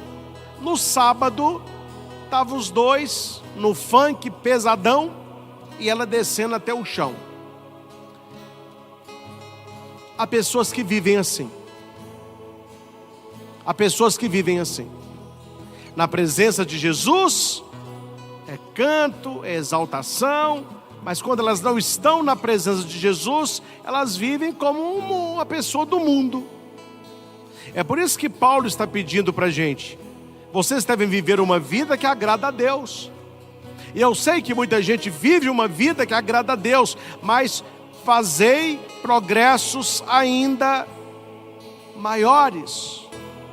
É um caminho permanente. São João Paulo II, numa das suas homilias do Advento, ele disse assim: Advento não é apenas um tempo da igreja. Toda vida cristã é um permanente advento, que nós estamos esperando a chegada do Rei Jesus. Olha que bonito o que disse o Papa João Paulo II. Nós estamos nessas 4 semanas do advento, mas que não devem ser só 4 semanas, devem ser uma vida. A nossa vida é um advento. O Senhor pode chegar a cada momento, então nós precisamos estar preparados. A nossa vida precisa realmente agradar a Deus. É por isso, Senhor, que nós pedimos: encha o nosso coração deste amor com que São Paulo está nos falando nesta leitura. Porque aqui não é um amor mundano, é um amor de Deus. Porque Paulo vai dizer: o Senhor vos conceda o amor. Então é um amor que vem de Deus, não é um amor humano, um amor, não, é um amor do alto. O Senhor nos concede este amor entre nós e para com todos, que Ele aumente e transborde. Que Ele aumente e transborde. Senhor Jesus, neste momento de adoração, que o Teu toque, que Teu olhar estejam em cada coração e principalmente naquelas pessoas que mais precisam. A começar por aqueles que estão aqui no santuário, você que está em casa, que Jesus retire do nosso coração, do seu coração, toda tristeza, toda depressão, toda ansiedade, todo medo, toda preocupação, todo ataque de pânico.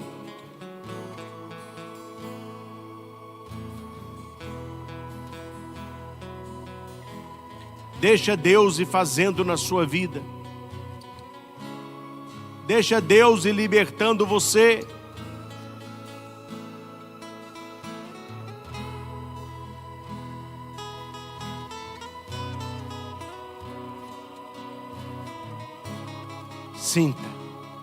Sinta a brisa suave de Deus visitar o teu coração neste momento. Sinta o toque amoroso de Cristo na tua vida.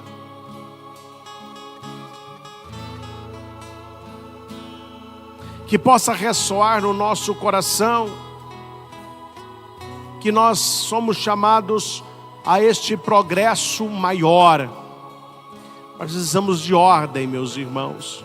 Precisamos de horário também na vida espiritual.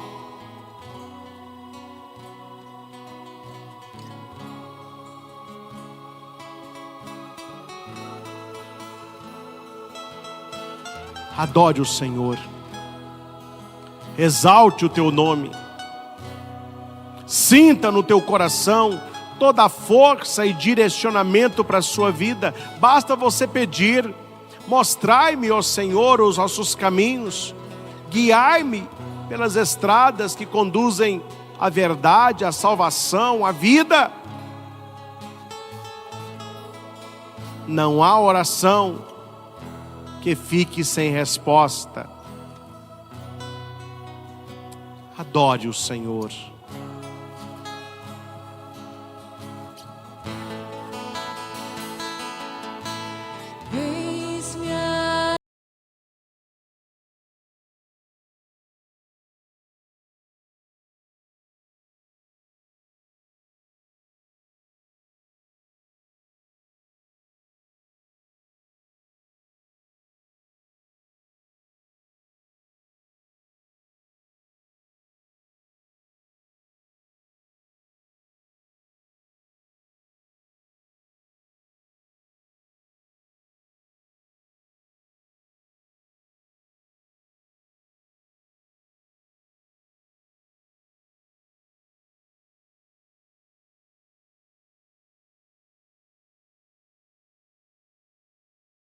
quero pedir que alguém da câmera possa fechar aqui na coroa do advento.